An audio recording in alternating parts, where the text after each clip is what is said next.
This episode is brought to you by That Gosh Darn Hippie Show. Featuring music from the days of vinyl, it's the grooviest thing to hear on your radio.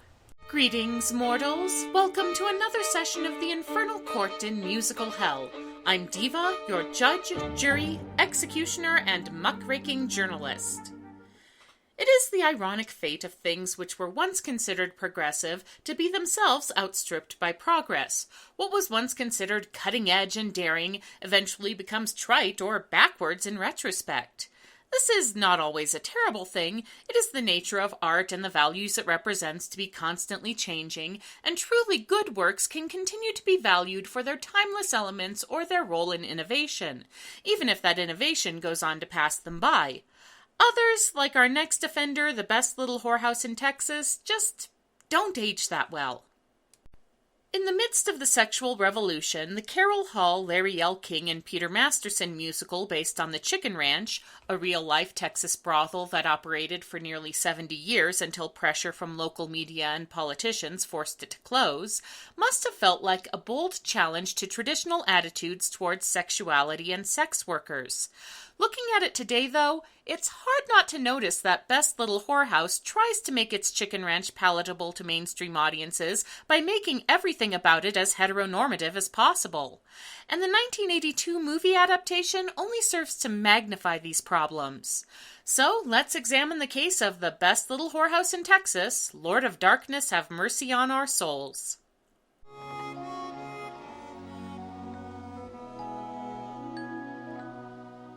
It was the nicest little whorehouse you ever saw. I have a really bad feeling about this. Right away, the movie starts off bad by giving us Jim Neighbors in the unnecessary role of Deputy Fred.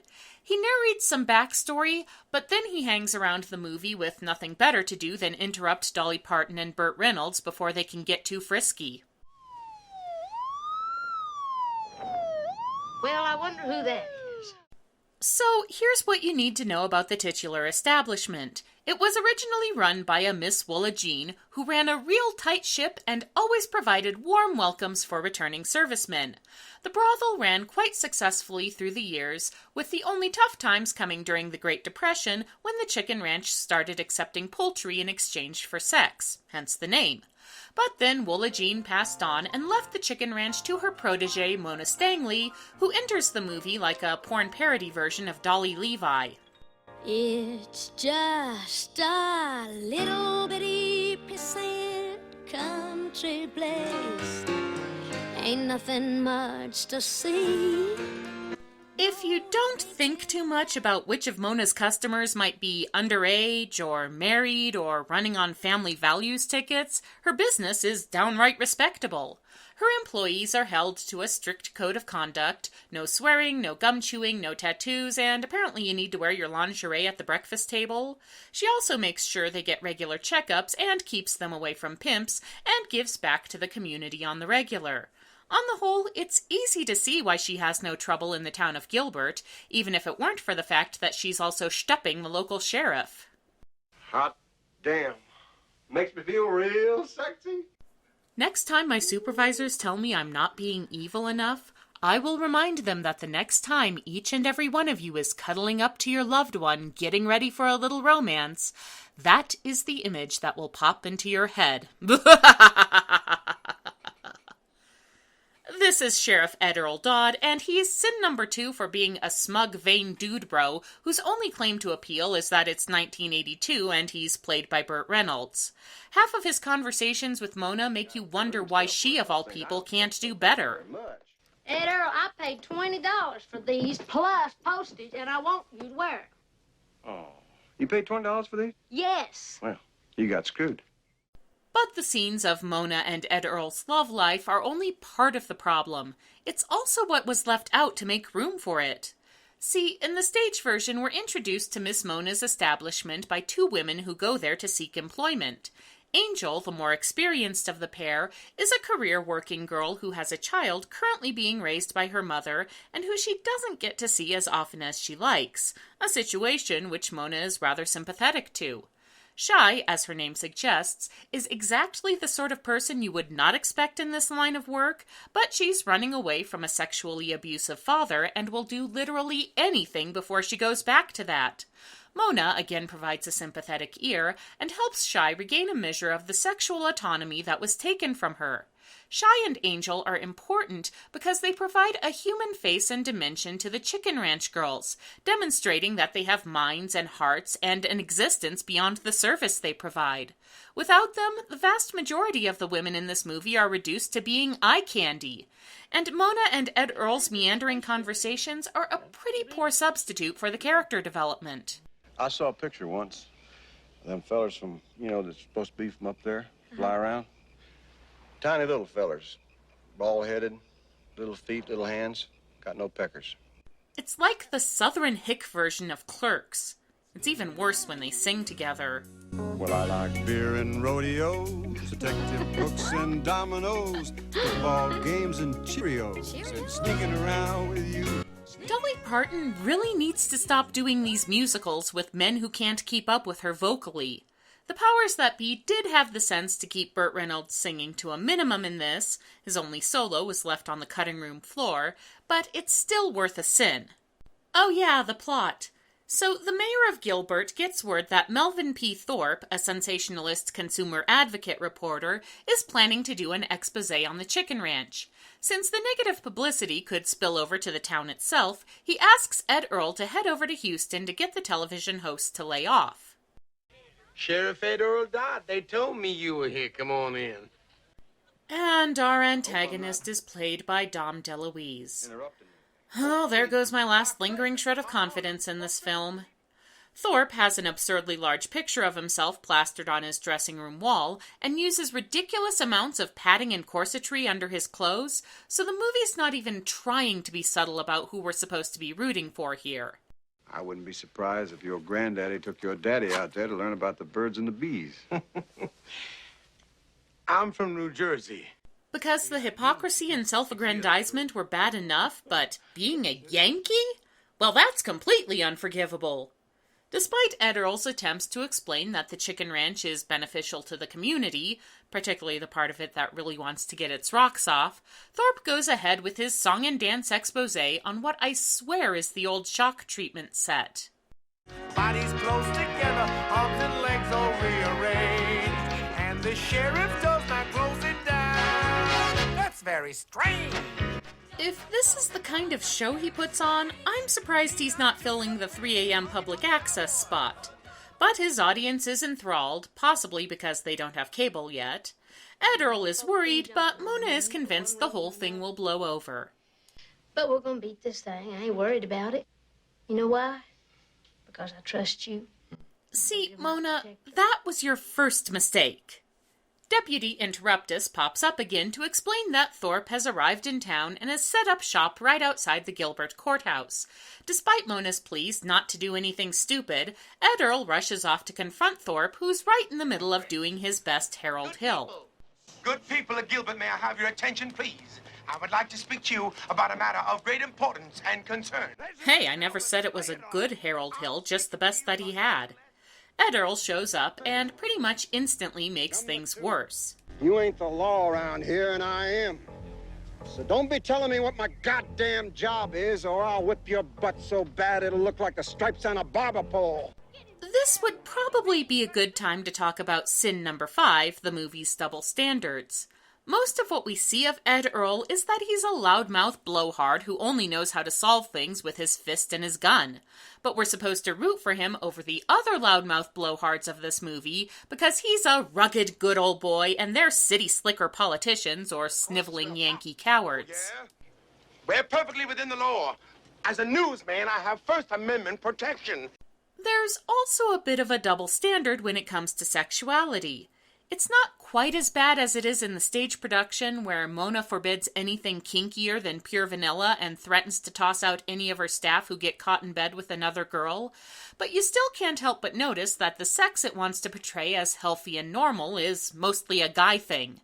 The primary defense of the chicken ranch stems from the assertion that attending male sexual urges is a worthy and even necessary service, while women's desires are presented as either negligible or non-existent.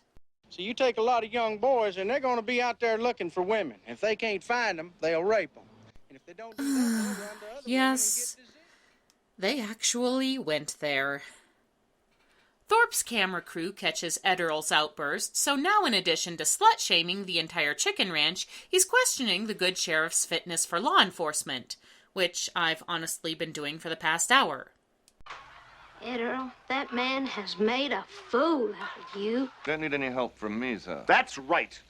The mayor is all for shutting the place down, and even though Ed Earl chastises him for tolerating and probably patronizing Mona's business only to cast her to the wolves the minute things get hot, he agrees to get her to suspend operations for 2 months until the scandal dies down.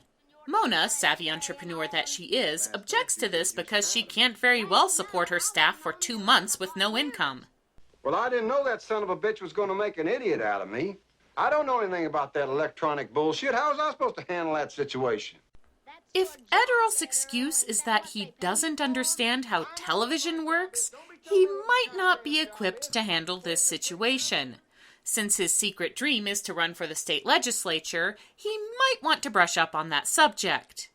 Mona caves to his wishes because Ed Earl's ego and reputation are more important than the well-being of a bunch of women. However, her officially designated sassy black assistant Jewel reminds her that there will be a big football game between University of Texas and Texas A&M on Thanksgiving, and it's tradition for the winning team to be taken to the chicken ranch to celebrate.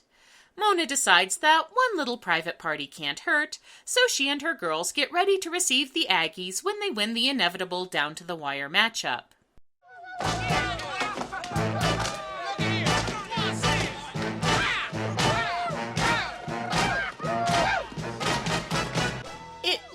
The most homoerotic production number I've seen since the Village People scouted out the local YMCA, but it's still the best choreography this movie has had so far. The Aggies arrive for the big party, led by A&M alumnus and Chicken Ranch regular Senator Wingwood. Mona and company receive them in their Southern belle best, and everyone engages in a little music theater-style foreplay.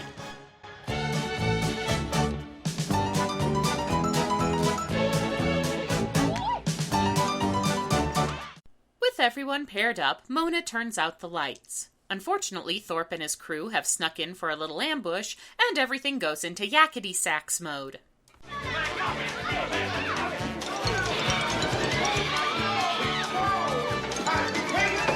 Sin number 6 for this scene, which never gets beyond the people are naked, it's funny level.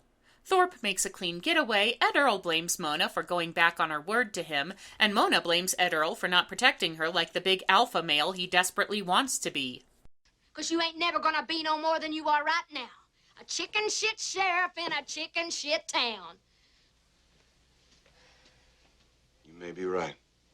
It's a hell of a lot better than being a whore.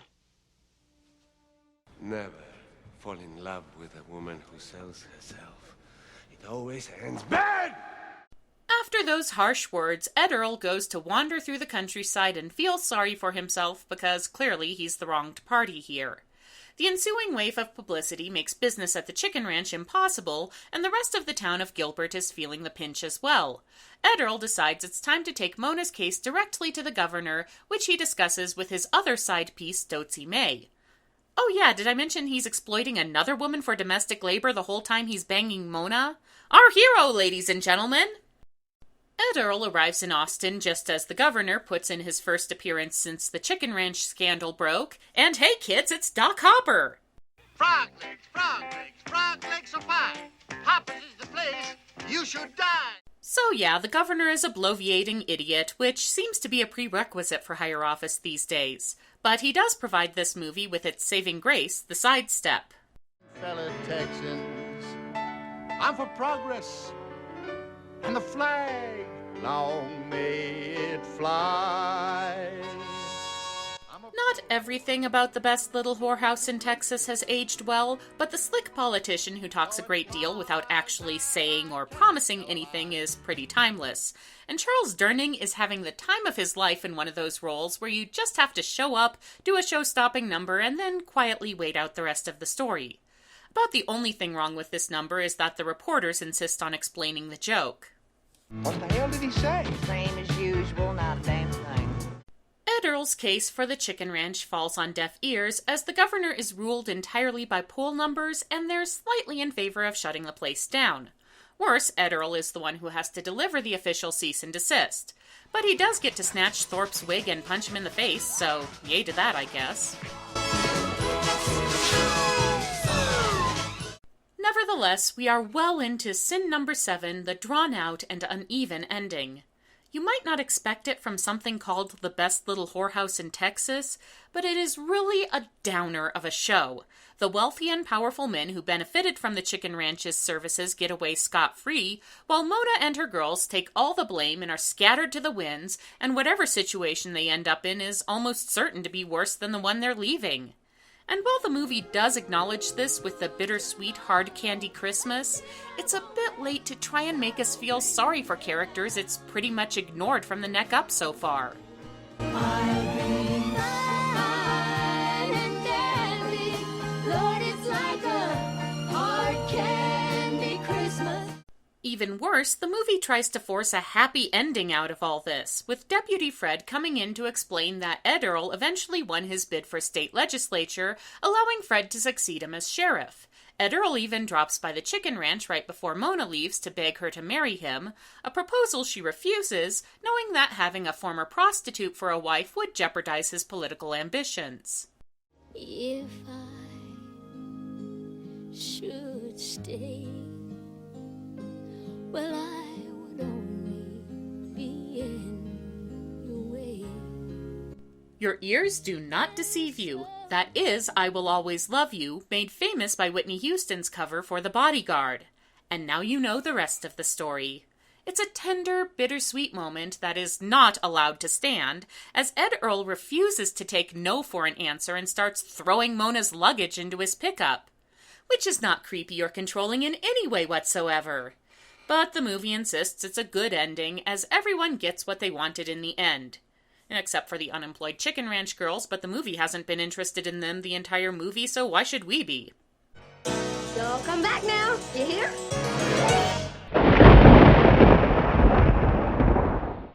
The Best Little Whorehouse in Texas is a pretty uneven musical. It has a solid country score, including a truly great one-scene wonder song, but it never seems to figure out if it wants to be a high-energy farce or a thoughtful commentary on the vilification of sex workers. The movie only makes this problem worse with some poor casting and script choices, so the Court of Musical Hell orders the following punishments.